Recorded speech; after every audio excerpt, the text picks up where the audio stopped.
ಶ್ರೀರಾಮ ಭಕ್ತರಾದ ಹನುಮಂತನ ಕೃಪೆ ಪಡೆಯಲು ಅತ್ಯಂತ ಶಕ್ತಿಯುತ ಮಾರ್ಗ ಯಾವುದು ಗೊತ್ತಾ? ಈ ಪವಿತ್ರ ಹನುಮ ಜಯಂತಿ ದಿನ ಹನುಮಂತನ 12 ಹೆಸರುಗಳನ್ನು ಭಕ್ತಿಯಿಂದ ಜಪಿಸಿದರೆ ನಿಮ್ಮ ಎಲ್ಲ ಕಷ್ಟಗಳು ದೂರವಾಗಬಹುದು.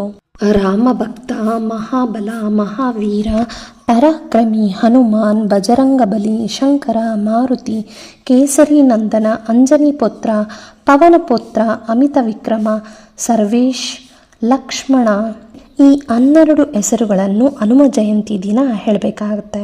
ಇನ್ನು ಹೇಳಲು ಅಂದರೆ ಹನುಮಂತ ಜಯಂತಿ ದಿನ ನೀವು ಹೇಳೋಕ್ಕಾಗ್ತಿಲ್ಲ ಅನ್ನೋರು ಪ್ರತಿದಿನ ಬೆಳಗ್ಗೆ ಪೂಜೆ ಮಾಡುವ ಸಮಯದಲ್ಲಿ 11 ಬಾರಿ ಹೇಳಬೇಕಾಗುತ್ತೆ.